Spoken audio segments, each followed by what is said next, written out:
Bismillahirrahmanirrahim. Assalamualaikum warahmatullahi wabarakatuh. Alhamdulillah hamdan katsiran thayyiban mubarakan fi wa asyhadu an la ilaha illallah wahdahu la syarikalah iqrara bihi wa tauhida wa asyhadu anna Muhammadan abduhu wa rasuluh. Allahumma salli wa sallim wa barik ala nabiyyina Muhammad wa ala alihi wa ashabihi wa man tabi'ahum bi ihsanin ila yaumiddin. Yaqulu rabbuna azza wa jalla fi kitabihil karim, ya ayyuhalladzina amanu taqullaha haqqa tuqatih wa la tamutunna illa wa antum muslimun. Ya ayyuhan nasu taqu rabbakumul ladzi khalaqakum min nafsin wahidah wa khalaqa minha zawjaha wa batha minhuma rijalan katsiran wa nisaa'a wattaqullaha alladzi tasaaluna bihi wal arham innallaha kana 'alaikum raqiba. Ya ayyuhalladzina amanu taqullaha wa qulu qawlan sadida yuslih lakum a'malakum wa yaghfir lakum dhunubakum wa may yuti'illaha wa rasulahu faqad faza fawzan 'azima. Amma ba'd. Alhamdulillah, jamaah sekalian, kaum muslimin dan muslimat yang kami muliakan, rahimani wa rahimakumullah. Membasahi lisan kita segala pujian kepada Allah Rabbul Alamin yang telah berkenan mencurahkan beragam nikmat yang tidak terhitung dan terhingga jumlahnya kepada kita sampai detik ini. Wa in ta'uddu ni'matallahi la tuhsuha, dan jika kalian mencoba menghitung-hitung nikmat Allah, maka sungguh kalian tidak akan sanggup untuk menghitungnya. Menjadi kewajiban kita bersama untuk selalu bersyukur dan tampil sebagai hamba yang bersyukur atas beragam nikmat Allah Subhanahu wa taala tersebut. Dan diantara nikmat yang agung adalah nikmat kemudahan untuk mendalami, mempelajari agama Allah Subhanahu wa taala. Kita hadir di sini jamaah sekalian tidak lain dan tidak bukan karena dalam rangka untuk menjalankan kewajiban kita sebagai seorang muslim dan muslimah. Di dalam hadis yang sahih kata Nabi sallallahu alaihi wasallam, talabul ilmi fardhatun ala kulli muslimin. Belajar menuntut ilmu itu adalah sebuah kewajiban bagi setiap individu muslim dan muslimah. Kita belajar, kita datang, kita menghadiri kajian ini tak lain tak bukan adalah untuk mengangkat kebodohan dari diri kita. Kita bodoh, kita banyak enggak tahu dalam urusan agamanya kita. Maka kita hadir dan berupaya untuk mengangkat kejahilan tersebut. Kita datang ke sini untuk menjadi orang yang lebih bagus dari sebelumnya. Karena dengan ilmu agama itu akan membentuk karakter seseorang yang lebih bagus. Karena dengan ilmu agama itu insyaallah ta'ala akan menjadikan seorang muslim dan muslimah menjadi lebih bagus untuk selalu memperhatikan hubungannya kepada Allah dan kepada sesama manusia. Semoga salawat dan salam senantiasa tercurahkan kepada junjungan kita Nabi Muhammad sallallahu alaihi wasallam, kepada para keluarga, para sahabat dan orang-orang yang mengikuti jejak beliau hingga akhir zaman kelak. Di hadapan kita sebuah pembahasan yang tak kalah pentingnya, yaitu tazkiyatun nufus, pembersihan dan penyucian jiwa dan hati. Alhamdulillah, Allah memberikan kita karunia, memberikan kesempurnaan pada anggota tubuhnya kita.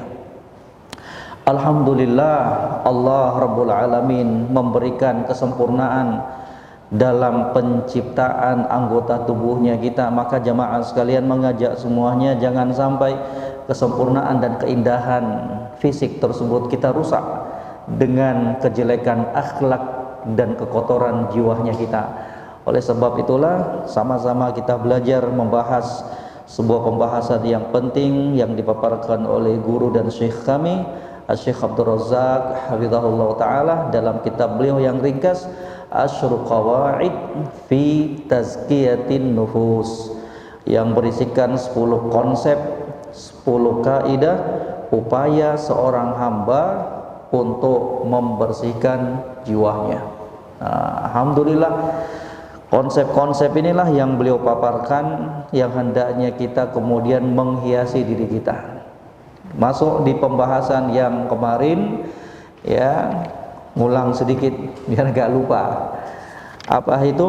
Al-qaidatur rabi'ah, ittikhadhu al-uswah wal qudwah. Ya, mengambil contoh dan teladan. Ya, kemarin kita udah sebutkan bahwa untuk membersihkan jiwa dan hati itu bukan dengan metode-metode yang ditetapkan oleh manusia, bukan. Untuk mencetak dan membersihkan jiwa dan hatinya kita itu harus melalui tuntunan Nabi, harus sesuai dengan arahan junjungan kita Nabi Muhammad sallallahu alaihi wasallam, bukan seenaknya dibuat. Ya, datang ke tempat gelap bersemedi, mandi kembang, bukan demikian. Ya, tapi pembersihan jiwa itu akan didapatkan melalui apa? Mengikuti contoh Nabi sallallahu alaihi wasallam. Makanya kata Imam Ibnul Qayyim, sebagaimana yang kita sebutkan di pertemuan yang lalu, ya, kata beliau, ya, faman zakka nafsahu birriyadah wal mujahada wal khulwah allati lam yaji biha rusul huwa kal marid alladhi yu'aliju nafsahu birra'yihi. Maka barang siapa yang ingin membersihkan jiwa dan hatinya dengan cara menyendiri, bersemedi, dan dengan cara-cara yang tidak dibimbingkan oleh para rasul, maka dia itu pada hakikatnya seperti orang yang sakit yang ingin mengobati dirinya sendiri. Ya, pakai perasaan mengobati dirinya sendiri. Ya, kan kalau kita sakit apa? Serahkan kepada siapa, jemaah sekalian? Serahkan kepada siapa? Dokter yang memang ahlinya. Ya, bukan dengan pikirannya kita.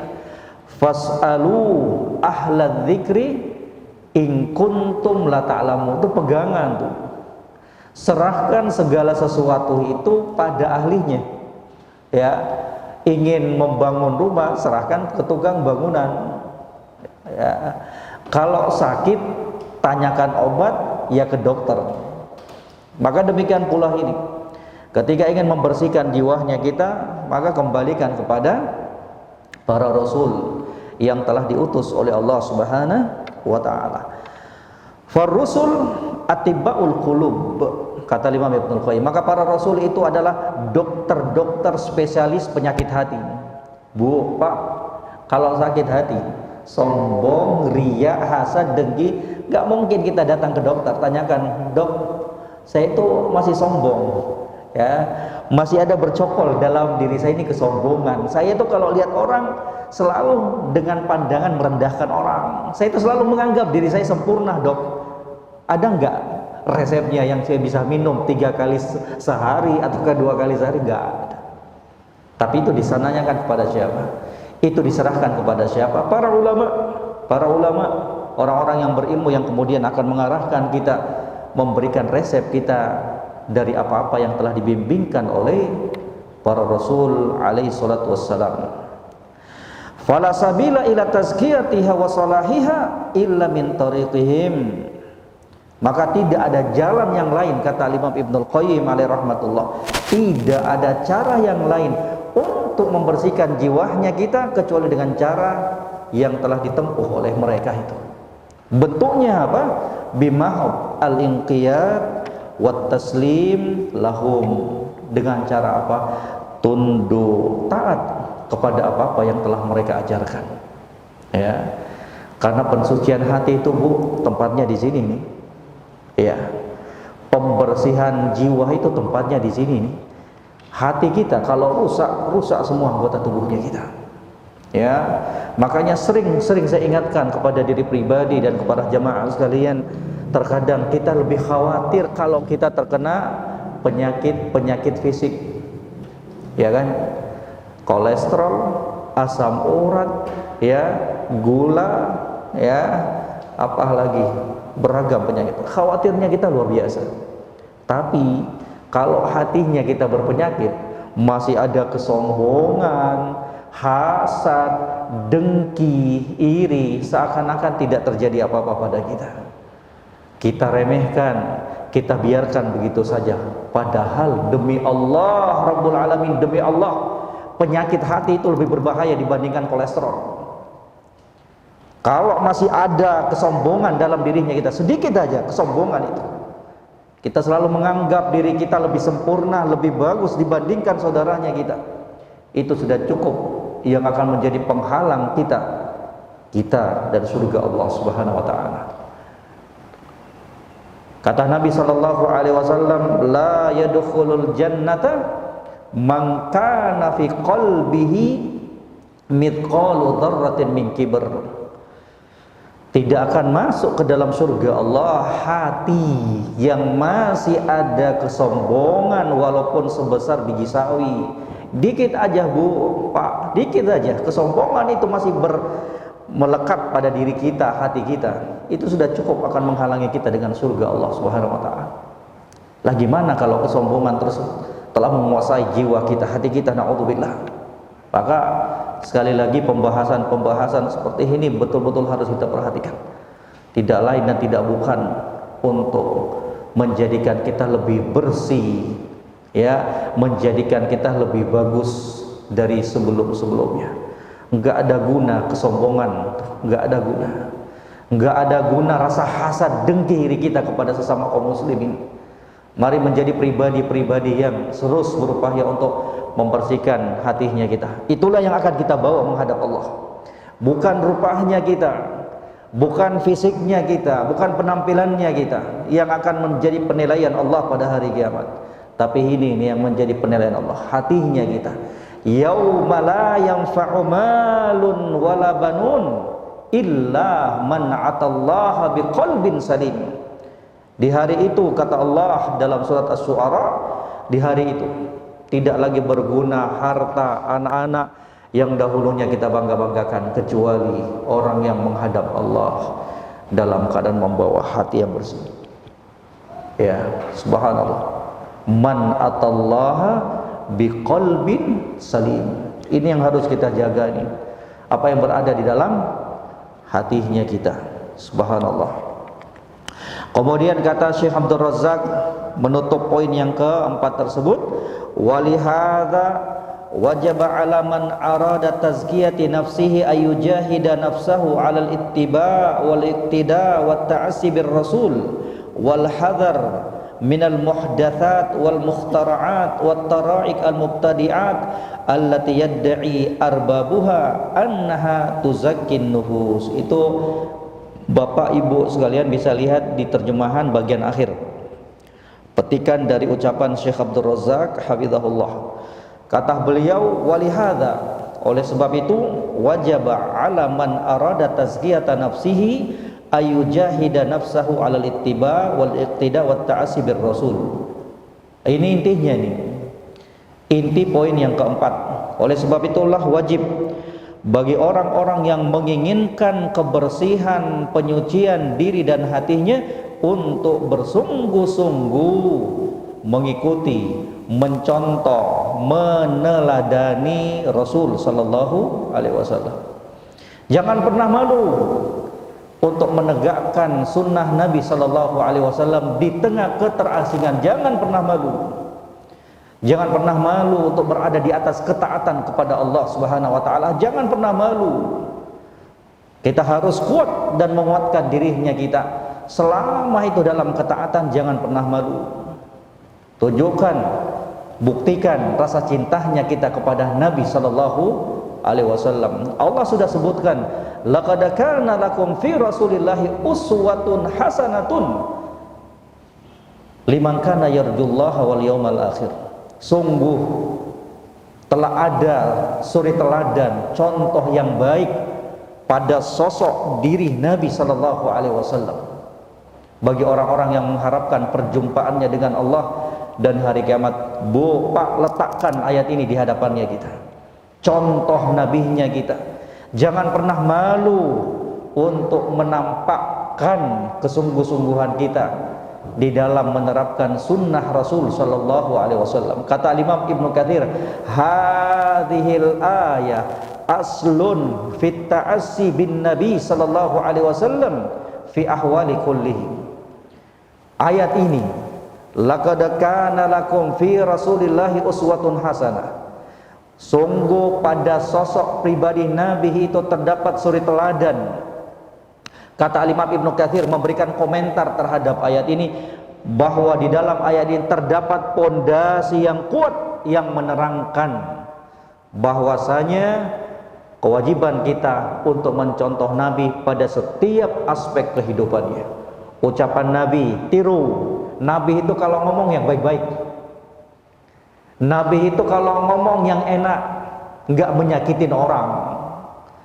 Dalam perbuatannya, dalam tingkah lakunya, semuanya kita contoh Nabi sallallahu alaihi wasallam. Lihat Nabi dengan keluarganya bagaimana, ya subhanallah. Lihat Nabi sallallahu alaihi wasallam ketika bermuamalah dengan orang kafir, contoh semuanya, contoh semuanya. Karena disitulah terdapat apa? Keselamatan. Ya. Kemudian kata beliau, wal hadar minal muhdatsat, dan berhati-hati dalam setiap perkara yang baru, yang bahaya. Karena kapan kita menganggap ada sesuatu yang baru dari agama ini, kapan kita membuat sesuatu yang baru dalam agama ini, maka secara nggak langsung kita katakan bahwa Nabi telah berkhianat membawa risalah dari Allah Rabbul Alamin. Allah sendiri sebutkan apa? Al-yauma akmaltu lakum dinakum wa atmamtu alaikum ni'mati wa raditu lakumul Islam madina. Hari ini telah aku sempurnakan agama ini untuk kalian. Kemudian kita mengadah-ngadah membuat sesuatu yang baru dalam agama, ya enggak secara langsung kita telah menuduh Nabi kita sallallahu alaihi wasallam telah berkhianat mengemban risalah. Masih ada yang kurang. Ya, bahwa agama kita ini belum sempurna, maka kita perlu tambah. Naudzubillah.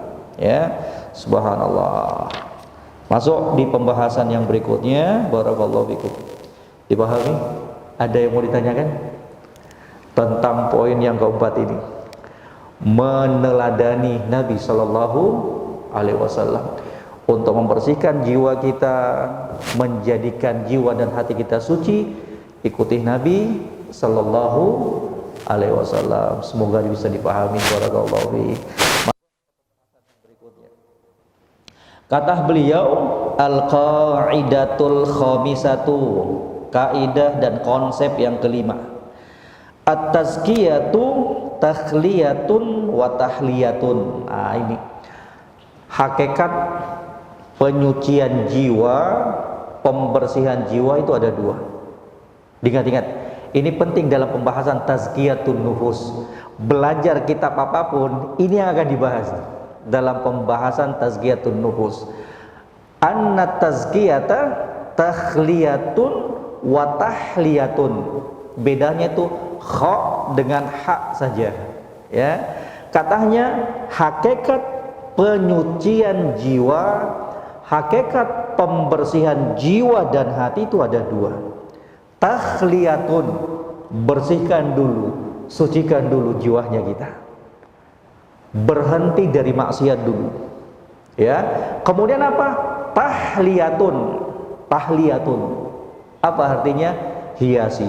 Setelah dibersihkan, kemudian apa? Hiasi diri kita dengan kebaikan, dengan ketaatan, dengan amalan-amalan kebaikan. Itu dua unsurnya, ya. Dipahami jamaah sekalian? Ini dua unsur inti dari upaya seorang hamba untuk meraih tazkiyatun nufus, untuk membersihkan jiwa dan hatinya. Takhliyatun, bersihkan dulu diri kita dari akhlak-akhlak yang jelek, berhenti dulu dari dosa dan kemaksiatan. Kemudian apa? Tahliyatun, hiasi, isi diri dan jiwanya kita dengan akhlak yang baik, dengan amalan-amalan kebaikan. Kata Syekh Abdul Razak hafizahullah taala, inna haqiqatat tazkiyati takhliyatun nafsi awalan, sesungguhnya hak diawali dengan membersihkan jiwa dahulu, ya. Takhliyatun nafsi awalan, diawali dengan apa? Membersihkan dulu. Bitathhiriha anir radha'il wal ma'asi wad dhunub, thumma tahliyatuha ba'da dzalik bi fi'li ta'at wal qurbat. Bersihkan dulu, ya bapak-bapak, ibu-ibu sekalian, untuk meraih tazkiyatun nufus, caranya bersihkan dulu jiwanya kita. Bersihkan dulu. Dari apa? Dari kotoran-kotoran, dari kemaksiatan-kemaksiatan, dari dosa-dosa kepada Allah Subhanahu wa taala. Ya. Tsumma tahliyatuha ba'da dzalik. Kalau sudah dibersihkan, kalau sudah disucikan, maka hiasi jiwa dan hatinya kita itu dengan apa? Amalan ketaatan dan amalan-amalan yang bisa mendekatkan diri kita kepada Allah Subhanahu wa taala. Ini penting. Kama qala ta'ala, sebagaimana firman Allah Subhanahu wa taala. Itulah kelebihan dakwah Ahlussunnah wal Jamaah. Ya, salah satu karakteristik dan keistimewaan Ahlussunnah wal Jamaah dalam dakwah mereka, bahwa dakwah mereka itu ilmiah. Ya, ilmiah sekali. Ya, mereka itu enggak mengeluarkan sebuah statement, pernyataan kecuali ada dalilnya dari Al-Quran ataukah hadis-hadis Nabi Sallallahu Alaihi Wasallam. Nah, ini tadi kita sebutkan kaidahnya, anna tazkiyata takhliyatun wa tahliyatun, bahwa tazkiyah itu, pensucian jiwa itu harus apa? Bersihkan dulu, kemudian apa? Hiasi. Bersihkan dulu, kemudian isi. Dalilnya mana ini nih? Ya, dalam surat At-Taubah ayat 103, surat yang ke-9, surat At-Taubah. Allah Subhanahu wa taala berfirman, a'udzubillahi minasyaitonir rajim, khudh min amwalihim sadaqatan tutahhirhum wa tuzakkihim biha wa sholli alaihim. Itu dalilnya. Ambil, kata Allah, wahai Muhammad sallallahu alaihi wasallam, khudh, ambil, min amwalihim, sebagian dari harta mereka, sadaqatan, sebagai sedekah, zakat. Ya, enggak semuanya ambil harta mereka, enggak, tapi sebagian dari harta mereka. Itulah kesempurnaan Islam. Ya, harta kita banyak, kalau sudah dipegang selama setahun sampai nisabnya setara dengan emas 85 gram ataukah perak 595 gram, dipegang dan dimiliki selama 1 tahun, cukup keluarkan zakatnya 2,5%. Enggak semuanya diambil 2,5%, tapi masih aja saja di antara kita yang pelit alias kikir untuk mengeluarkannya di jalan Allah. Padahal itu hak Allah, itu harta itu titipan dari Allah yang wajib untuk kita keluarkan zakatnya apabila telah memenuhi 2 persyaratan tadi, dipegang dan dimiliki selama setahun, kemudian balagan nisab, telah sampai kepada nisabnya. Khudh min amwalihim sadaqatan, wahai Muhammad, ambil sebagian dari harta mereka tersebut. Kalau sudah sampai nisabnya, kalau sudah dipegang dan dimiliki selama setahun sebagai bentuk zakat, apa gunanya? Tutahhirhum, ya, untuk membersihkan dan mensucikan jiwa mereka. Zakat itu, Bu, gunanya untuk membersihkan dan mensucikan harta dan jiwanya kita. Subhanallah. Tutahhirhum, ini apa namanya? Takhliyatun wa tuzakkihim biha. Kemudian dengan zakat tersebut mereka akan menjadi suci, bersih dulu, kemudian dihiasi dengan kebaikan. Wa sholli alaihim, dan berdoalah untuk mereka. Fa qauluhu ta'ala, maka firman Allah Subhanahu wa taala, tutahhirhum, ya, membersihkan mereka, tutahhirhum, katanya fihi isyaratun ila maqamit takhliyati anis sayyi'at bitathhirihim minadz-dzunub. Maka di dalam lafaz ayat tersebut, tutahhirhum, terdapat isyarat akan kedudukan takhliyah Takhliyah itu tadi apa, Bu? Pak? Tathhir, membersihkan. Membersihkan. Ada papan tulisnya enggak? Maaf. Repot enggak? Repot enggak? Kalau repot enggak usah. Tazkiyah itu terdiri atas berapa, Bu? Terdiri atas berapa? 2 unsur. Apa itu? Takhliyatun, kemudian apa? Tahliyatun. Ya, beda tipis tuh. Takhliyatun dengan tahliyatun. Ya, katanya firman Allah Subhanahu wa taala tutahhirhum, terdapat isyarat akan kedudukan takhliyah, yaitu bersihkan dirinya kita, jiwanya kita dari dosa-dosa dan kemaksiatan. Bersihkan dulu, nanti kita jelaskan insyaallah taala. Wa qauluhu ta'ala, dan firman Allah Subhanahu wa taala, wa tuzakkihim, fihi isyaratun ila maqamit tahliyati bil fadail wal hasanat wa taqdimut tathhir ala tazkiyah min babit taqdim at-takhliyah ala tahliyah. Coba perhatikan, Bu, Pak, ya, kan Allah sebutkan apa? Tutahhirhum wa tuzakkihim biha. Ya. Bersihkan dan sucikan. Disebutkan tuzakkihim, itu ada isyarat tentang kedudukan tahliyah.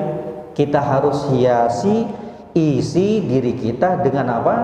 Amalan-amalan kebaikan dan amalan-amalan soleh.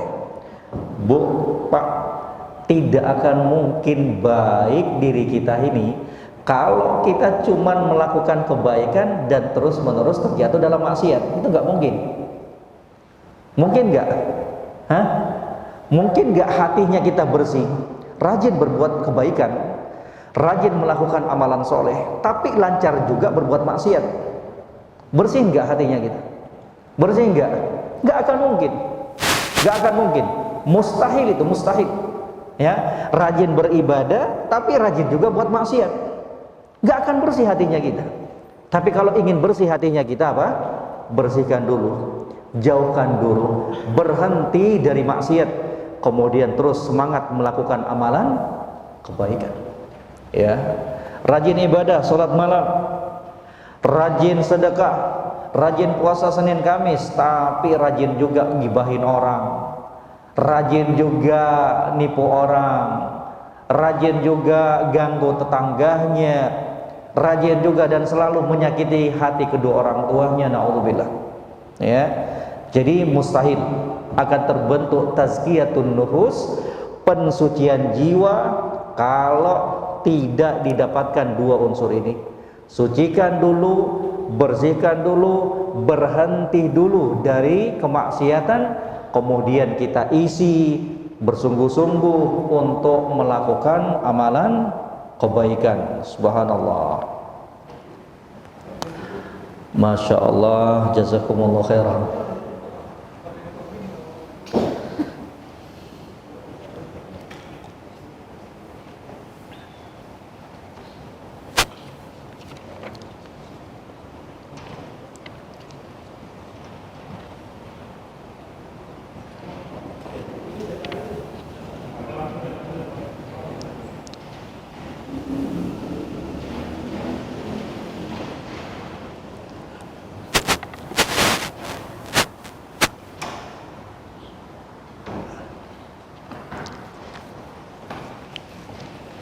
Coba ibu-ibu sekalian perhatikan lagi.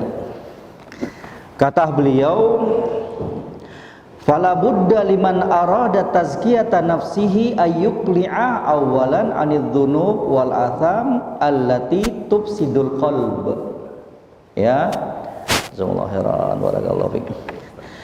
Katanya, maka harus bagi orang yang ingin membersihkan jiwanya, mensucikan diri dan hatinya, ayyuqli'a awwalan 'anidz dzunub wal atham, harus terlebih dahulu dia berhenti dari dosa dan kemaksiatan, allati tufsidul qalb, karena dosa dan kemaksiatan tersebut akan merusak hatinya kita, wa tuhjibu anhu nural hidayah wal iman, dan akan menutupi cahaya hidayah dan keimanan. Ini efek dari kemaksiatan. Nanti akan kita sebutkan efek-efek dosa dan kemaksiatan tersebut. Kama qala Nabi sallallahu alaihi wasallam, sebagaimana sabda Nabi sallallahu alaihi wasallam, innal abda idza akhta'a khati'atan nukitat fi qalbihi nuqtatun sauda. Seorang hamba itu kalau melakukan kesalahan, dosa dan kemaksiatan, maka akan dititeskan, dititikkan ke dalam hatinya titik dan noda hitam. Fa idza huwa naza'a wastaghfara wa taba suqila qalbuhu. Kalau dia berhenti dari dosa dan kemaksiatan, dia memohon ampun kepada Allah, dia bertobat, maka akan kembali dibersihkan hatinya. Wa in 'ada zida fiha hatta ta'lu qalbahu. Tapi kalau dia berbuat maksiat kemudian mengulangi lagi kemaksiatannya, maka akan ditambahkan, diteteskan ke dalam hatinya noda-noda hitam sampai noda hitam tersebut menutup hatinya. Masya Allah, jazakumullah khairan. Wa huwa ar-ran alladzi dzakarallahu ta'ala, maka itulah ar-ran yang disebutkan oleh Allah Subhanahu wa taala dalam Al-Qur'an. Kalla bal rana ala qulubihim ma kanu yaksibun. Ya, sekali-kali tidaklah demikian. Sesungguhnya apa yang mereka lakukan tersebut telah menutupi hati mereka. Mudah-mudahan dengan penggambaran di papan tulis akan lebih jelas. Ya, insyaallah taala.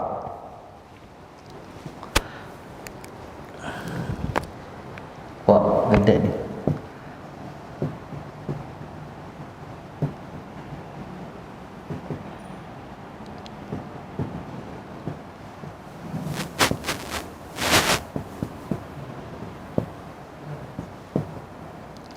Ini apa namanya, Bu? Tazkiyah.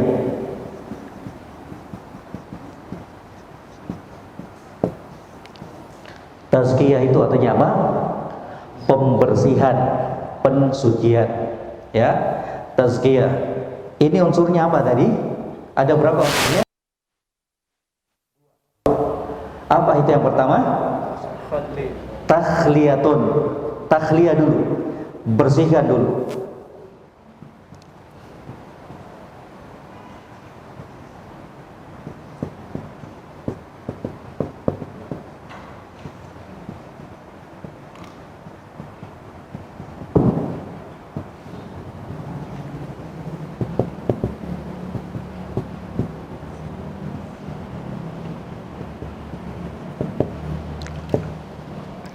Jadi tidak akan mungkin terwujudkan tazkiyah, tidak akan mungkin bersih hatinya kita kalau nggak lakukan dua ini.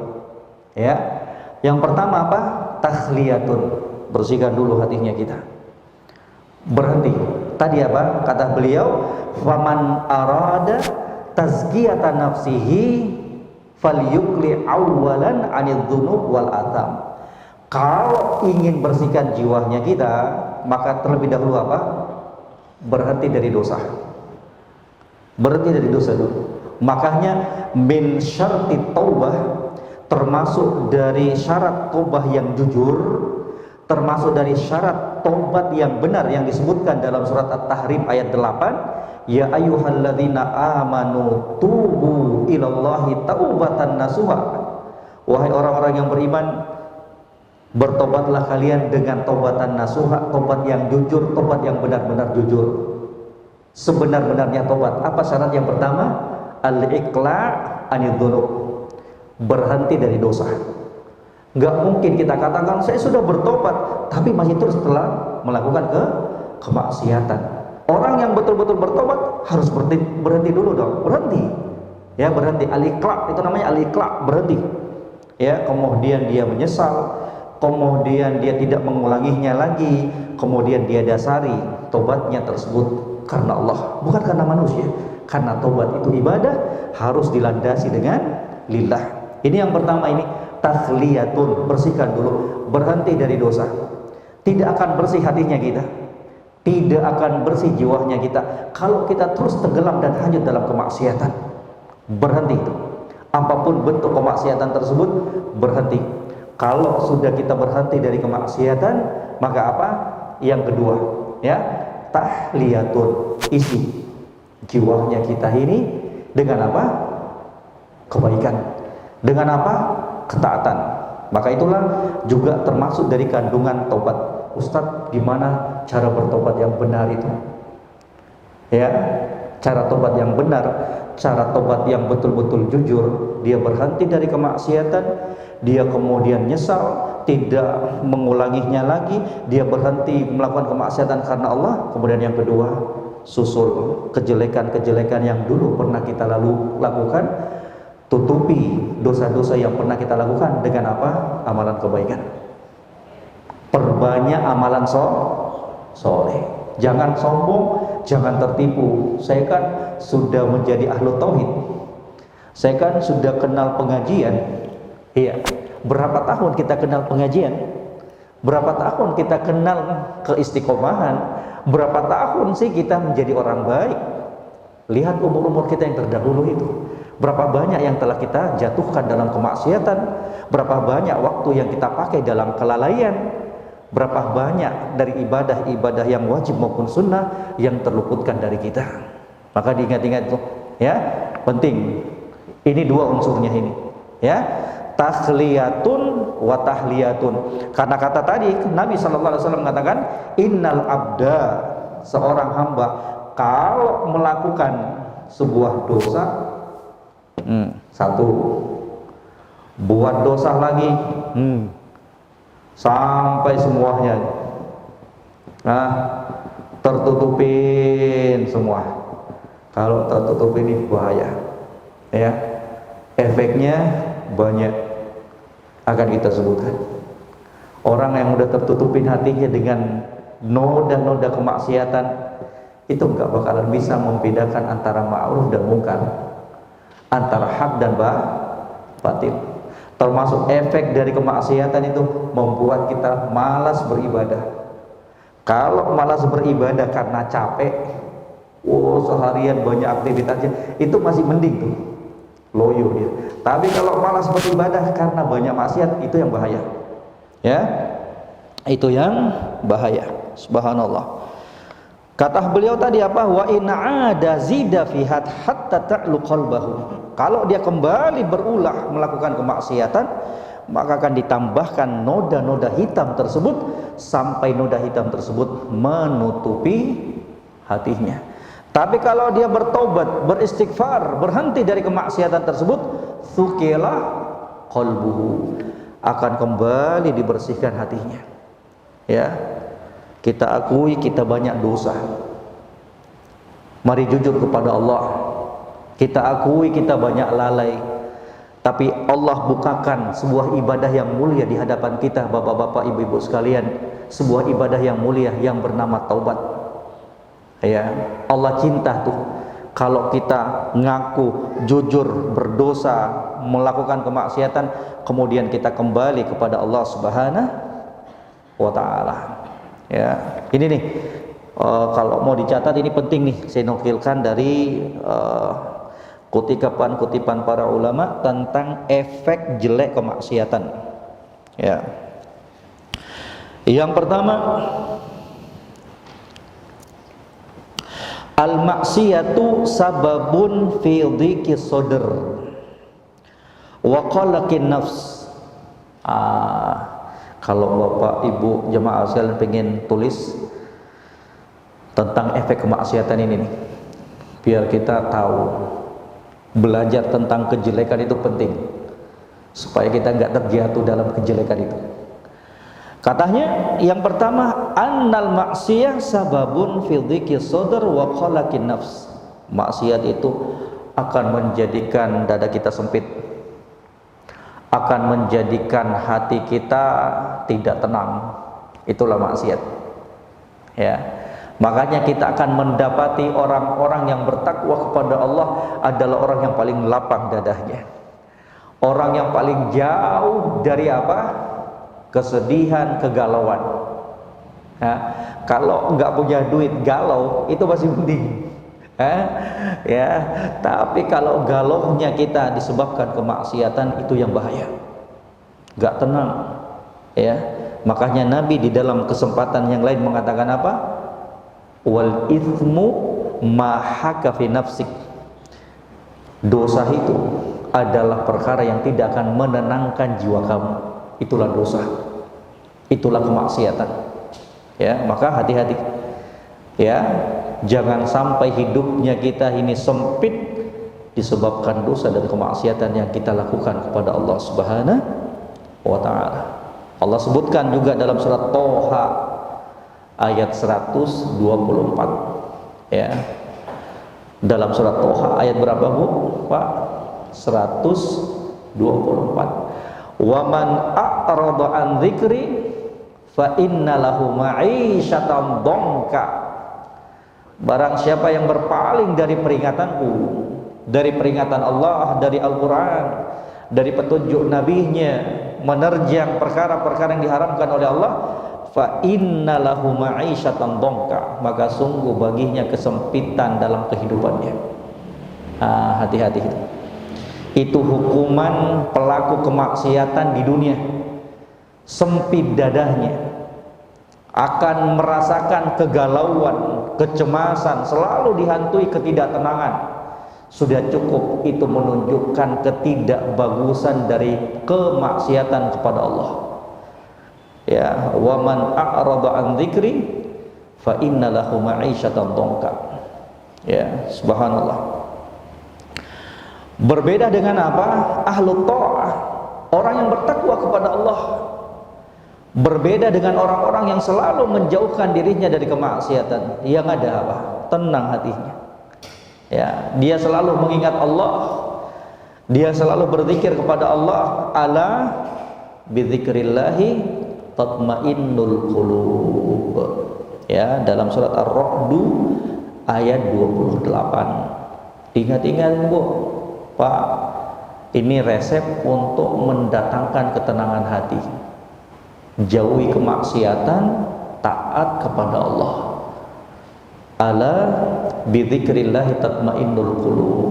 Ketahuilah, hanya dengan mengingat Allah, hanya dengan berzikir kepada Allah, hanya dengan mentaati Allah, hati ini akan menjadi tenang. Kalau ada di antara kita yang sering galau, gelisah, sempit dada, udah berhenti dari maksiat, kemudian hadapkan dirinya kita dalam perkara ketaatan kepada Allah Subhanahu wa taala.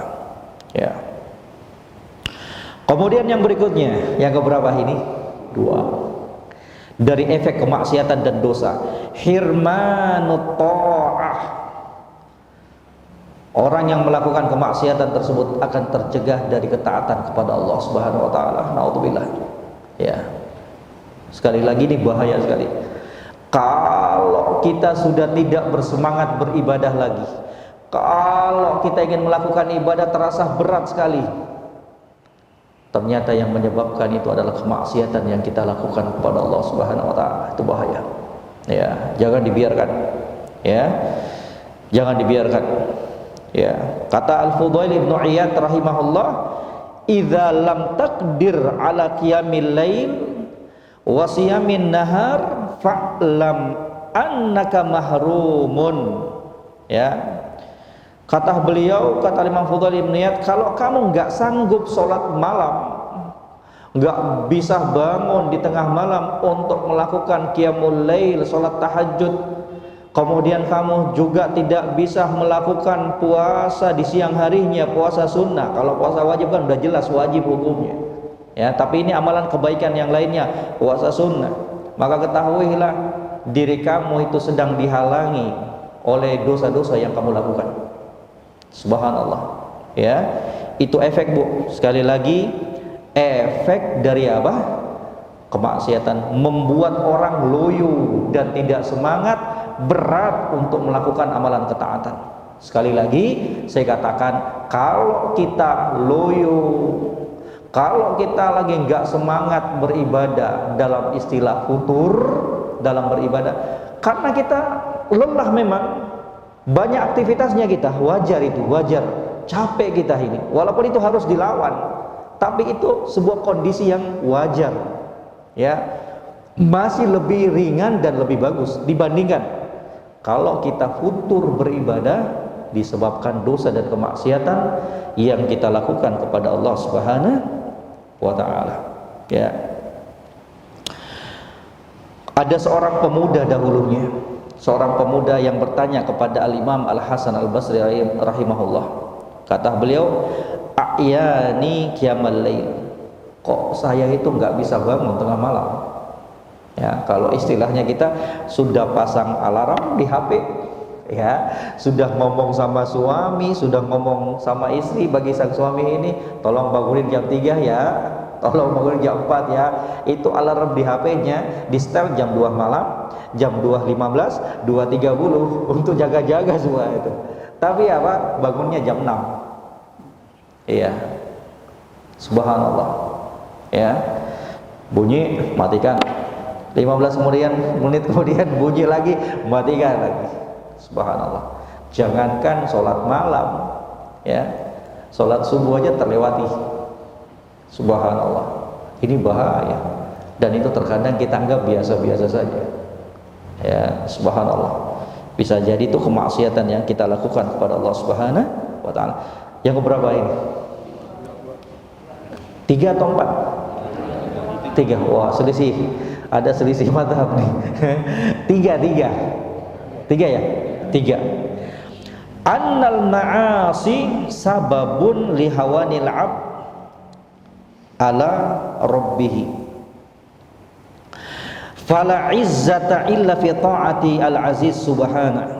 Katanya kemaksiatan tersebut menjadi penyebab kehinaan hamba di hadapan Allah. Ya, hina kita, Bu, Pak, hina kita. Kalau kita berbuat maksiat, hina kita di hadapan Allah. Maka tidak ada kemuliaan di hadapan Allah kecuali dengan ketaatan kepadanya. Maksiat menjadi penyebab kehinaan di hadapan Allah, sebaliknya ketaatan itu menjadi kemuliaan kita di hadapan Allah. Pak, Bu, maaf, kalau Allah sudah hinakan kita, kekuatan siapa yang mampu untuk memuliakan kita? Kalau Allah sudah rendahkan kita, hinakan kita, siapa yang mau mengangkat derajatnya kita? Di dalam Al-Quran sering kita ingatkan, sering kita bacakan, sering kita dengarkan apa? Wa may yuhinillahu fama lahu min mukrim. Siapa yang direndahkan, dihinakan oleh Allah, maka tidak seorang pun mampu untuk memuliakannya. Tidak ada seorang pun yang mampu untuk mengangkat derajatnya. Dan kehinaan itu, ketahuilah, akan kita dapatkan ketika kita terjatuh dalam kubangan dosa dan kemaksiatan. Hina kita, ya. Wa may yuhinillahu fama lahu min mukrim. Kalau sudah Allah yang hinakan kita, gak ada kekuatan apapun yang bisa mengangkat derajatnya kita. Sebaliknya, kalau Allah sudah tinggikan derajat kita, sebaliknya kalau Allah sudah muliakan kita, jin, manusia, semuanya demi Allah ingin berupaya untuk melecehkan kita, merendahkan kita, gak mampu mereka. Kenapa? Karena Allah sudah jaga kita, Allah sudah muliakan kita. Kapan itu kita dapatkan? Ketika kita taat kepada Allah Subhanahu wa ta'ala. Ucapan-ucapan pelecehan manusia tidak akan berefek kepada kita selama kita taat kepada Allah Subhanahu wa ta'ala. Ya, subhanallah. Ya.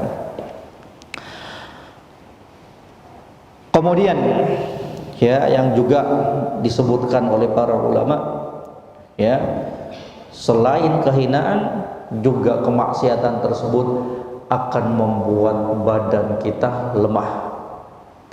Itu bahaya tuh. Ya, kemaksiatan itu membuat badan seseorang lemah. Ya. Kata Al-Imam Al-Hasan Ibnu Shalih rahimahullah.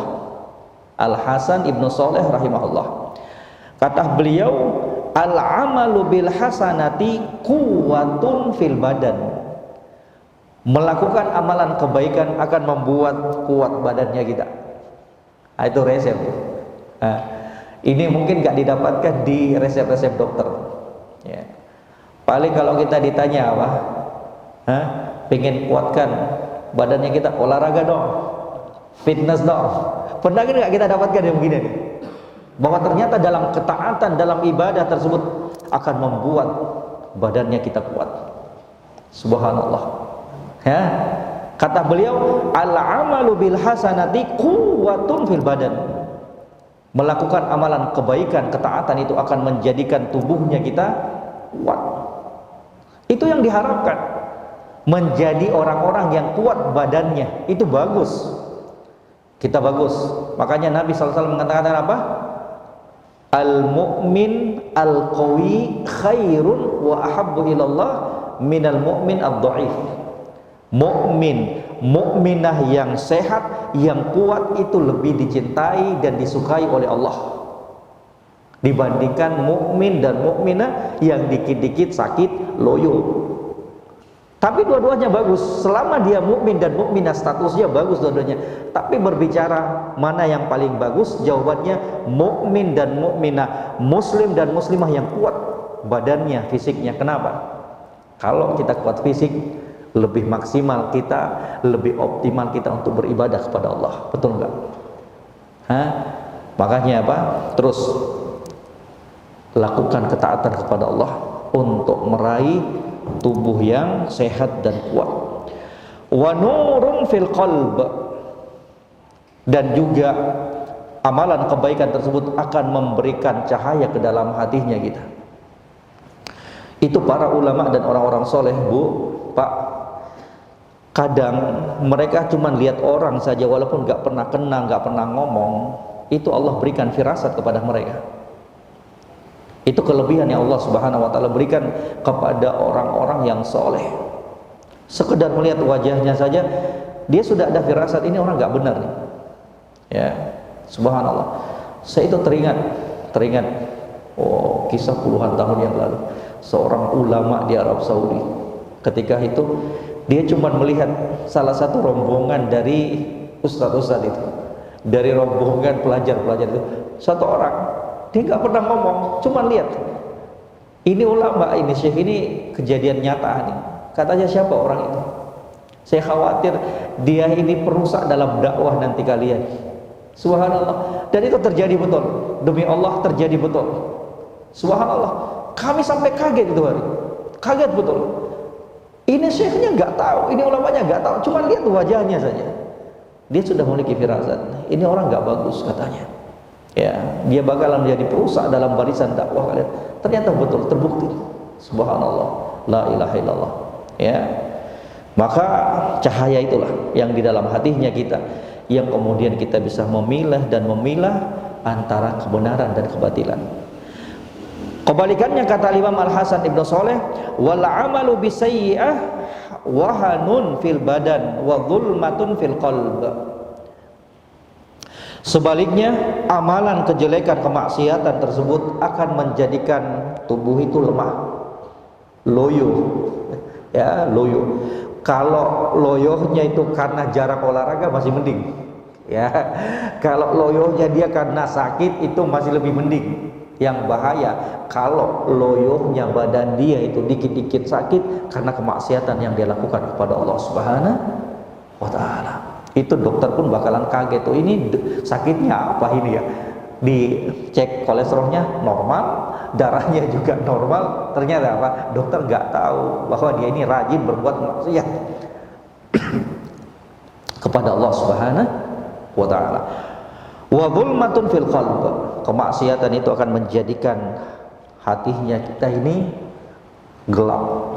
Ya, itu bahaya tuh. Gak bisa membandingkan dan membedakan kebenaran dan kebatilan, tidak bisa membandingkan antara syubhat dan kebenaran. Subhanallah, la ilaha illallah. Ya, itu yang keberapa? Gak apa-apa kita sebutkan ini biar kita berhati-hati semuanya. Ya, kita berhati-hati dari bahaya kemaksiatan ini. Yang berikutnya, an-dzunub tughatti al-qalba. Ini sudah yang disebutkan ini, bahwa kemaksiatan dosa itu akan menutupi hati. Ini dalilnya tadi. Ketika seorang hamba melakukan sebuah kemaksiatan, maka akan dititikkan, diteteskan ke dalam hatinya noda hitam. Semakin dia berbuat kemaksiatan, semakin pula diteteskan kepadanya noda hitam tersebut. Ya, sampai kata Nabi sallallahu alaihi wasallam, kalau sudah demikian menghitam semua badannya, la ya'rifu ma'rufan wa la yunkiru munkaran. Dia nggak tahu ini kebenaran dan dia pun tidak akan mengingkari kemungkaran. Itu bahaya. Kalau ada orang berbuat maksiat kemudian kita cuek-cuek saja.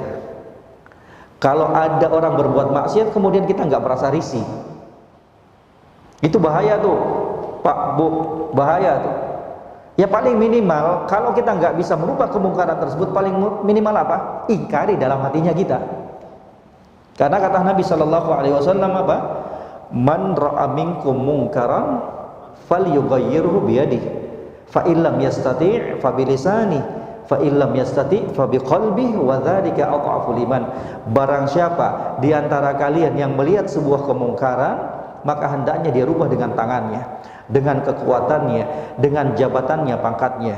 Kalau dia nggak mampu, maka dia rubah dengan apanya? Lisannya, dengan nasihat yang bagus. Lihat kemungkaran, jangan gitu, itu maksiat, nggak boleh, diharamkan oleh Allah. Tentunya dengan nasihat yang indah dan baik dan lembut. Kalau dia nggak mampu juga, dia nggak memiliki kekuatan, kekuasaan, jabatan, nggak mampu juga ngomong, ya, nggak mampu juga ngomong, maka paling tidak kata Nabi Sallallahu Alaihi Wasallam apa? Ingkari kemaksiatan tersebut dalam hatinya kita. Cukup ingkari itu. Ya Allah, kok bisa ini? Ingkari ketidaksetujuan kita terhadap kemaksiatan tersebut.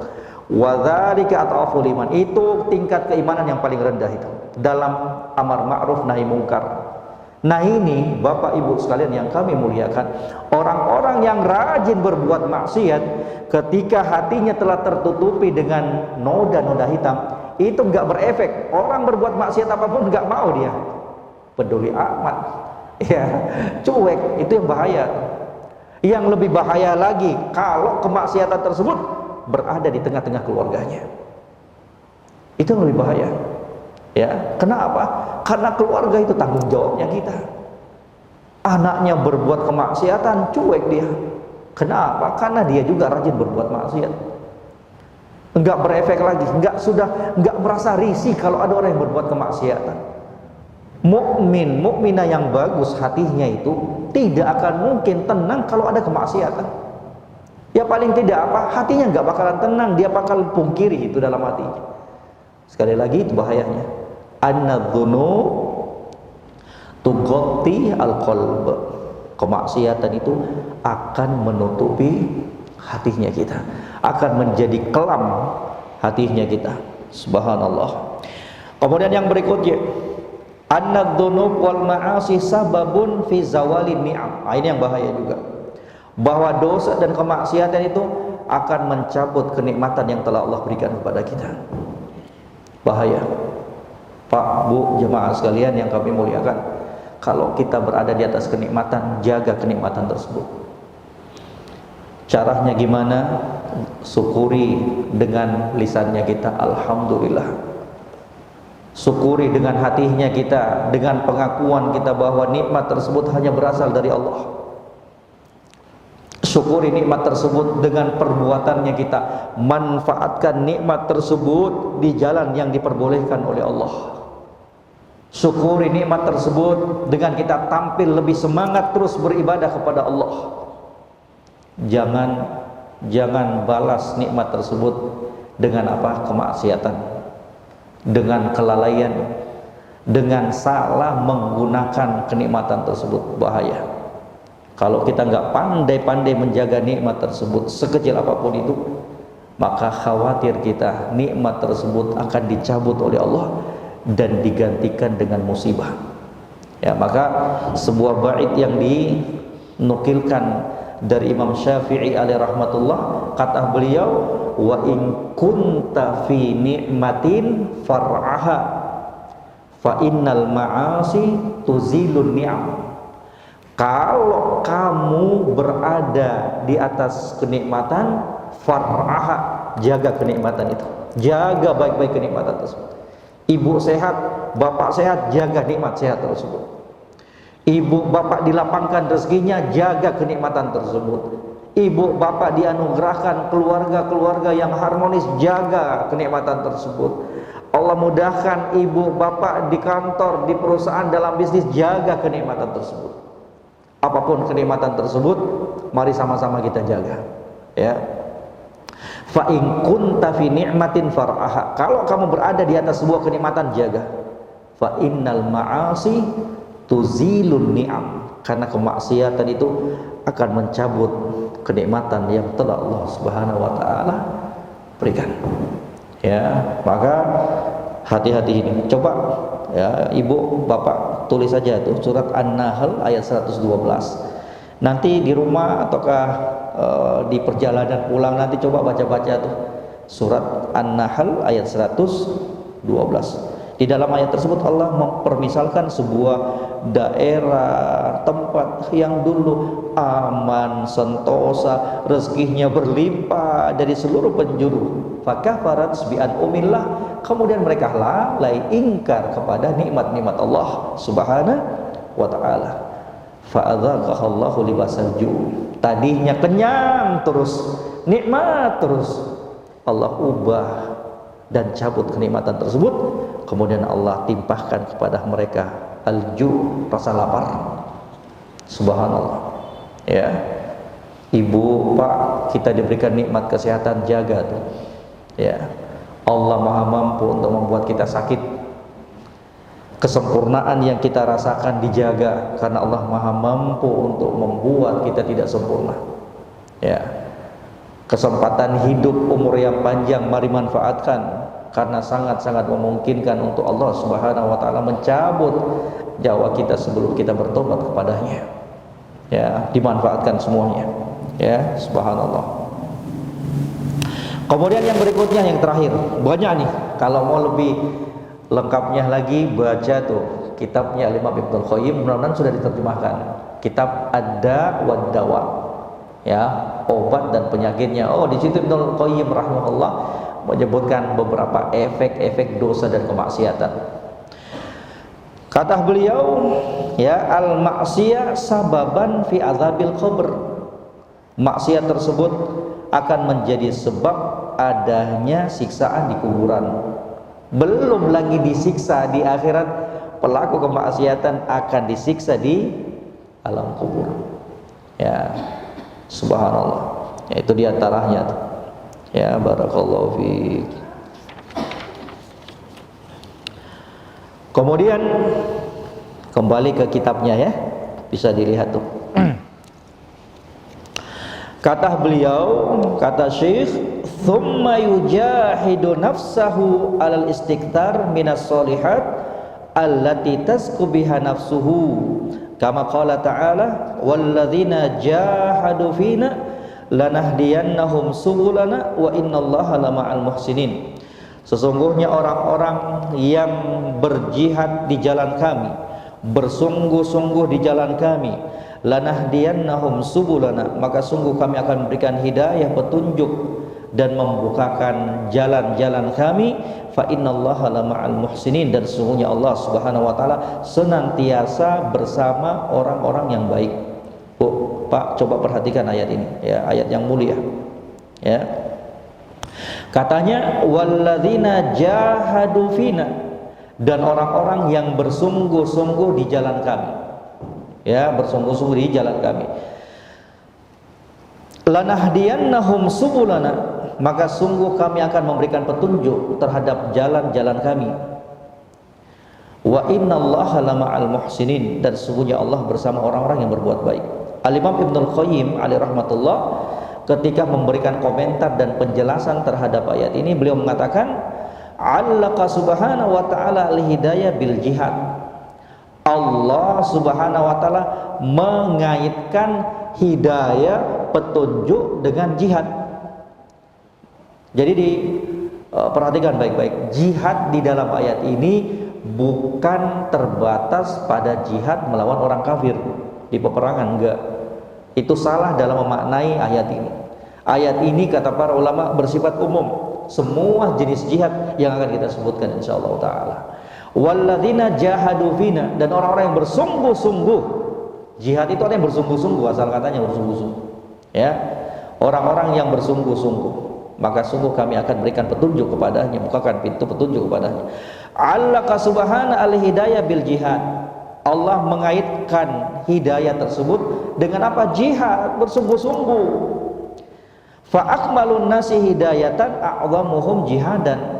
Maka manusia yang paling banyak mendapatkan petunjuk adalah yang paling besar jihadnya. Paham Bu? Pak? Hah? Katanya di dalam ayat ini, walladzina jahadu fina lanahdiyannahum subulana. Barang siapa yang berjihad bersungguh-sungguh di jalan kami akan bukakan dan berikan petunjuk kepadanya. Kata Imam Ibnul Qayyim menjelaskan ayat ini, Allah mengaitkan, menghubungkan antara hidayah itu dengan kesungguh-sungguhan. Maka orang yang paling banyak mendapatkan petunjuk dari Allah adalah orang yang paling banyak bersungguh-sungguh dalam ketaatan kepada Allah Subhanahu wa ta'ala. Dipahami sampai sini? Ya. Maka kata beliau, wa afradul jihad jihadun nafs wa jihadul hawa. Dan jihad yang paling dituntut pada setiap individu muslim dan muslimah adalah jihad bersungguh-sungguh menaklukkan seruan hawa nafsunya kita. Itu yang paling hebat. Seorang muslim dan muslimah berjihad bersungguh-sungguh untuk menundukkan hawa nafsunya, tetap berada dalam ketaatan dan perintah Allah Subhanahu wa ta'ala. Itu jihad yang pertama.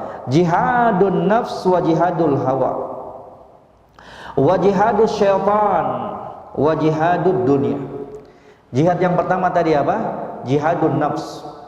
Jiwanya kita ini selalu mengarahkan kita, menggoda kita untuk terjatuh dalam kemaksiatan. Innan nafsa la ammaratum bisu. Sesungguhnya jiwa ini selalu mendorong kita untuk terjatuh dalam kemaksiatan. Maka dituntut kita untuk bersungguh-sungguh berjihad melawan hawa nafsu itu. Ya, jihad melawan dan menundukkan jiwanya kita. Kemudian jihadul hawa, menundukkan hawa nafsunya kita. Wa jihadus syaitan, jihad melawan syaitan dengan beragam bentuknya. Wa jihadud dunia, dan jihad menaklukkan hawa nafsu yang menggiring kita untuk cinta kepada dunia. Ya, itu bahaya. Ya, jihad melawan diri kita, jihad melawan hawa nafsu, jihad melawan syaitan, jihad melawan apa? Kemegahan dunia. Harus ditaklukkan itu. Jangan tertipu. Jangan tertipu. Kemudian menghalalkan segala cara untuk mendapatkan dunia ini. Kata beliau, faman jahada hadhil arba' fillah hadahullah subula ridahu al-musila ila jannati. Maka barang siapa yang bersungguh-sungguh menaklukkan 4 jihad ini, bersungguh-sungguh dalam 4 perkara ini, jihad bersungguh-sungguh melawan dan menaklukkan jiwanya, dorongan hawa nafsunya, syaitan dan dunia, maka sungguh Allah memberikan hidayah kepadanya yang akan mengantarkannya ke dalam surganya. Subhanallah. Ya, maka ini penting, sekali lagi penting bersungguh-sungguh untuk tetap berada dalam ketaatan kepada Allah. Oh Pak, selalu saya ingatkan bahwa sabar, dunia sementara saja. Kita dituntut untuk taat kepada Allah itu sebentar saja. Paling banter berapa? 60 tahun, 50 tahun, 70 tahun. Ya syukur-syukur kalau Allah panjangkan usianya kita. Cuman segitu aja. Cuman segitu aja. Cuman 50, 60, 70 tahun kita dituntut untuk bersabar di atas ketaatan kepada Allah. Tapi hasilnya sepanjang hidupnya kita. Maka jangan pernah tertipu dan mengorbankan keistiqomahannya kita. Jangan pernah. Ya, jangan pernah mau menukar kenikmatan dunia yang bersifat fatah morgana ini dengan kenikmatan surga Allah yang kekal abadi. Sabarkan dirinya kita untuk terus taat kepada Allah Subhanahu wa ta'ala. Menjadi resiko hidup di dunia ini bahwa kita harus diuji oleh Allah. Ya, menjadi salah satu konsekuensi hidup di dunia ini bahwa kita itu tidak akan pernah hidup dalam keadaan terus bahagia. Enggak, ada cobaan. cobaan dari keluarganya kita, suaminya kita, istrinya kita, anaknya kita, orang tuanya kita, mertuanya kita, tetangganya kita, temannya kita. Konsekuensi yang kesemua itu menuntut untuk kita selalu tabah dan sabar untuk selalu berada dalam ketaatan kepada Allah Subhanahu wa ta'ala. Kemudian kembali kepada kitabnya, qala Ibnu Taimiyah rahimahullah, fatazkiyatu wa in kana asluhan nama wal barakatu wa ziyadatul khair. Maka pensucian jiwa dan hati itu walaupun asalnya itu berarti pertambahan, pertumbuhan, keberkahan, akan tetapi semua itu fa inna ma tahsulu bi izalati syarr. Namun kesemua itu tidak akan bisa terwujudkan kecuali dengan menjauhi, menghilangkan kejelekan. Falihada sharat tazkiyatu yajma' hadza wa hadza. Oleh sebab itu tazkiyah itu mengumpulkan ini dan itu. Artinya apa? Mengumpulkan dua perkara itu. Tazkiyah itu harus terkumpul padanya itu. Enggak mungkin orang itu bersih hati dan jiwanya kalau dia rajin ibadat tapi rajin juga berbuat maksiat. Enggak mungkin tuh. Ya, enggak mungkin. Harus terkumpul padanya dua perkara ini tidak akan pernah bisa terlepaskan bagi orang-orang yang ingin membersihkan jiwa dan hatinya. Stop dulu, berhenti dulu dari kemaksiatan, kemudian apa? Lakukan amalan-amalan kebaikan. Ya, jadi sekali lagi itu juga salah satu bentuk tobatnya kita kepada Allah. Setelah beristighfar, setelah bertobat, kemudian kita apa? Kejar dengan memperbanyak amalan kebaikan. Sudah cukup banyak waktu yang telah berlalu bersama kita. Sudah begitu banyak umur yang kita habiskan dalam kelalaian, dalam kemaksiatan. Maka saatnya kita untuk memburu dan mengejar dengan amalan kebaikan dari waktu dan umur yang masih tersisa ini. Ya, orang-orang yang memanfaatkan sisa umurnya di atas ketaatan, maka Allah Subhanahu wa ta'ala akan memberikan hidayah dan taufik ke depan dan akan menghapuskan dosa-dosa yang telah lalu tersebut. Tapi orang-orang yang sering berbuat maksiat kemudian terus-menerus terjatuh dalam kemaksiatan di sisa umurnya, maka Allah akan menyiksanya dari amalan yang dia lakukan dan amalan-amalan yang dahulu pernah dia lakukan. Ya, innal hasanati yudhibna sayyiat. Amalan kebaikan itu akan menghapuskan amalan-amalan kejelekan. Jangan pernah berputus asa. Bagaimanapun kelamnya masa lalu kita, bagaimanapun kemaksiatan yang kita lakukan dahulunya, maka jangan pernah berputus asa dari rahmat Allah. Kita bertobat, kita kembali membuka lembaran yang baru, dan mari memperbanyak amalan-amalan kebaikan. Puasa sunnah kita perbanyak, sholat sunnah kita perbanyak, sedekahnya kita perbanyak, amalan kebaikan kita kepada orang tua kita lebih kita perhatikan lagi, kepada suaminya kita tampil sebagai seorang istri yang soleha, kepada anaknya kita tampil sebagai ibu-ibu yang soleha yang memberikan contoh kepada anak-anak kita. Sebagai seorang suami pun demikian. Ya, itu dalam rangka apa? Mengajar dan menghapus dosa-dosa kita yang telah lalu.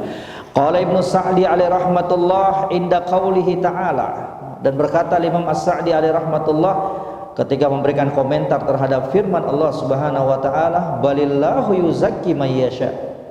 Akan tetapi Allah lah yang akan membersihkan, mensucikan jiwa dan hati hamba yang dikehendakinya. Ayat ini Bapak-bapak, Ibu-ibu sekalian, turunnya itu berkaitan dengan pengakuan orang-orang Yahudi.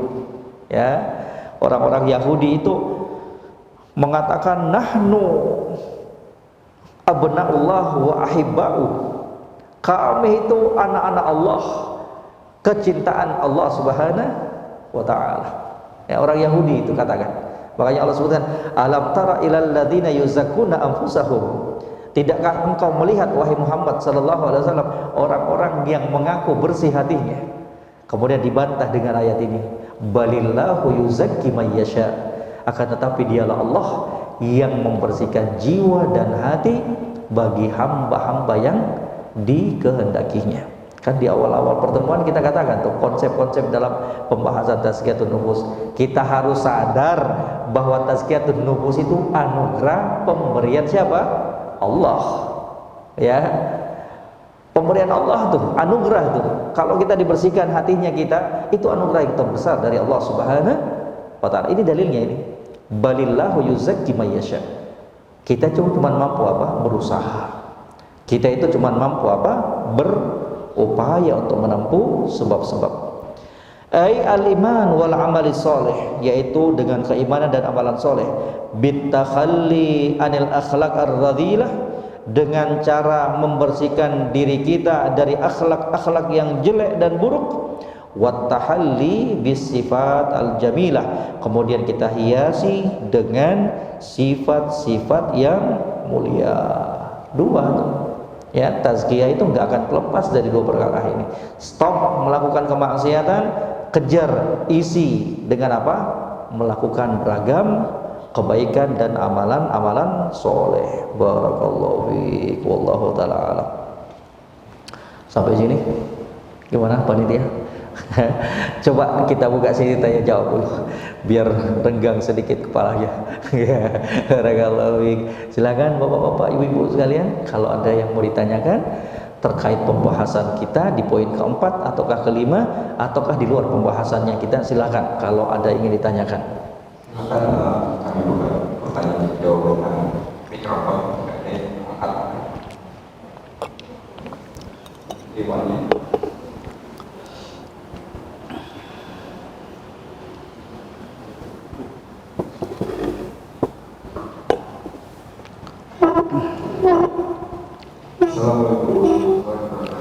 Waalaikumsalam warahmatullahi wabarakatuh. Amin ya rabbil jami' untuk kita semuanya. Pertanyaannya bahwa kemaksiatan itu memperpendek dan menghilangkan keberkahan umur. Nah, sementara umur rezeki itu kan sudah ditulis 50.000 tahun sebelum alam semesta ini diciptakan. Pengertian kata-katanya seperti apa? Waalaikumsalam warahmatullahi wabarakatuh. Yang tadi saya sebutkan itu penjelasan para ulama, an-dzunub sababun fi dhafil badan, bahwa kemaksiatan itu akan membuat tubuh ini loyo, gak kuat, ya kan? Ya, sebagaimana ucapan Al-Imam Al-Hasan, kata beliau tadi apa? Al-amalu bil hasanati quwwatun fil badan. Amalan kebaikan itu akan membuat tubuh ini kuat. Sebaliknya al-amalu bisayyi'ah hawanun wa dha'fun fil badan. Adapun kemaksiatan itu akan membuat badan kita loyo. Loyo ya. Pinginnya tidur terus, malas beraktivitas. Azan dikumandangkan, enggak sedikit pun tergerak hatinya untuk segera bangun. Diajak kepada kebaikan, yuk pergi kajian, aduh malas futur istilahnya ya. Kemudian kalaupun ada di antara kita, kalaupun tadi saya sebutkan, ada nggak saya sebutkan tadi bahwa kemaksiatan tersebut akan mengurangi umur seseorang? Nggak ada ya. Kalaupun ada, pernah baca artikel bahwasanya kemaksiatan tersebut akan mengurangi umur, maka yang diinginkan tersebut adalah mengurangi keberkahan umur. Ya, dipahami itu mengurangi keberkahan umur. Artinya apa? Umurnya itu terasa gak berkah. Itulah apa? Kemaksiatan. Tapi ada orang yang taat kepada Allah, umurnya singkat, tapi Allah berikan keberkahan.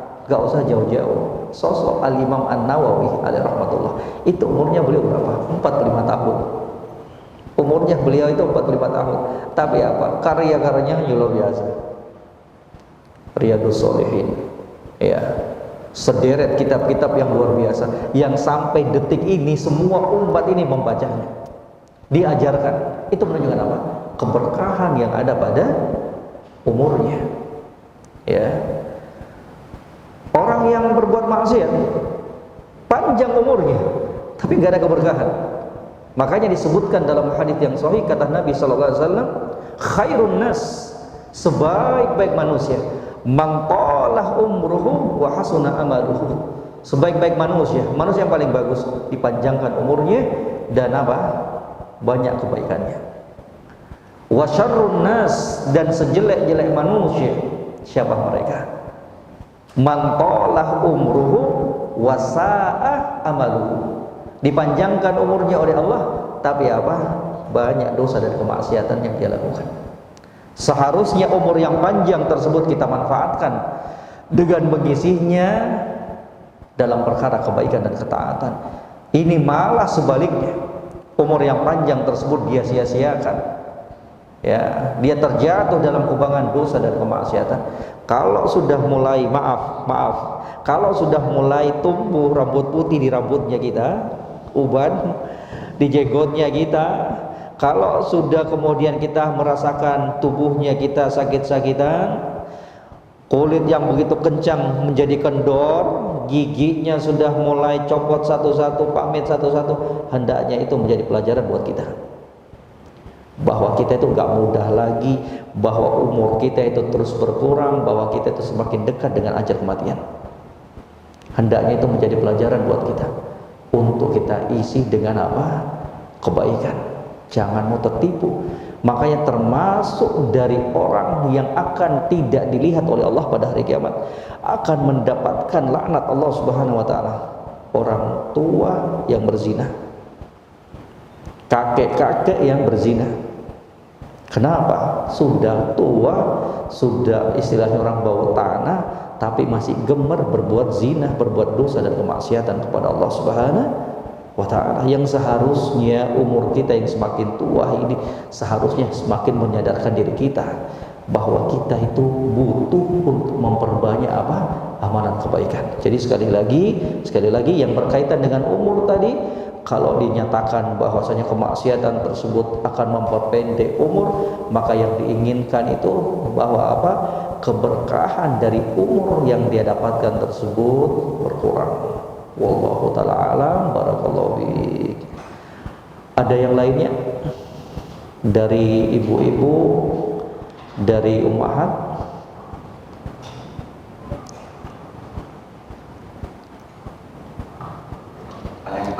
Iya, silakan. Waalaikumsalam warahmatullahi wabarakatuh. Jika kita sudah bertaubat atas perbuatan maksiat kita masa lalu, apakah taubat nasuha kita terus mintakan pada setiap doa kita? Apa? Apakah kita terus minta taubat terus? Masya Allah. Satu-satu dulu ya. Bagus pertanyaannya. Katanya gimana tuh? Kalau dahulunya kita pernah berbuat maksiat di masa lalu, ya kan kita semuanya ini bukan malaikat, bukan bidadari. Kata Nabi Sallallahu Alaihi Wasallam dalam hadis Abu Dawud dalam sunannya, dalam hadis Anas bin Malik radhiyallahu taala an, kullu bani Adam khata'un wa khairu khata'in at-tawwabun. Setiap bani Adam, manusia itu terjatuh dalam kesalahan, dan sebaik-baik orang yang terjatuh dalam kesalahan adalah orang yang bertobat. Ya. Kalau dulu kita pernah berbuat maksiat, kita akui, kita nangis, kita sesali, kemudian kita berhenti. Singkat kata, kita telah melakukan tobat nasuha, tobat yang jujur. Apakah juga dianjurkan untuk kita setiap harinya, ataukah dalam selipan doa-doa kita untuk selalu kita berdoa memohon kepada Allah agar dosa-dosa tersebut dihapuskan oleh Allah? Jawabannya iya. Jawabannya iya. Kenapa? Karena pengabulan tobat itu perkara gaib. Kita nggak tahu Allah terima tobatnya kita ataukah enggak. Yang kita lakukan sebatas memenuhi persyaratan tobat. Kan sudah diterangkan oleh para ulama bahwa taubatun nasuha itu tidak akan terkategorikan sebagai tobat yang nasuha, tobat yang jujur, tobat yang sebenar-benarnya tobat, kecuali apa? Dia berhenti karena Allah. Dia bukan berhenti karena malu, bukan. Itu bukan tobat yang bernilai ibadah. Dia berhenti nyuri karena kedapatan. Dia berhenti menyuri kenapa? Takut dibegupuin sama masyarakat, takut dicelah oleh masyarakat. Tidak, tapi dia berhenti dari kemaksiatan karena Allah. Ya, dia berhenti karena Allah. Kemudian apa? Nyesal, nangis dia. Kemudian dia berazam, bertekad bulat untuk tidak mengulanginya. Kita cuma sebatas berupaya untuk memenuhi syarat-syarat ini. Adapun diterima atau tidaknya, itu kita nggak tahu tuh, itu perkara ghaib. Ya, ada nggak yang tahu? Nggak ada. Kecuali mereka-mereka yang memang secara sharih jelas dalam Al-Quran diterima taubatnya. Seperti siapa? Ka'ab bin Malik. Memang sudah datang nasnya, bahkan diturunkan dalam Al-Quran. Dan terhadap 3 orang yang merasa sempit dadahnya, padahal dunia ini luas, Allah sebutkan itu. Allah telah menerima taubatnya mereka. Subhanallah. Demikian pula dalam kisah-kisah yang lain. Adapun kita yang nggak tahu dan belum ada nas dari Al-Quran, keterangan dari Al-Quran bahwa dosanya kita terampuni, maka menjadi kewajiban kita untuk terus mengangkat tangannya kita berdoa kepada Allah, karena belum jelas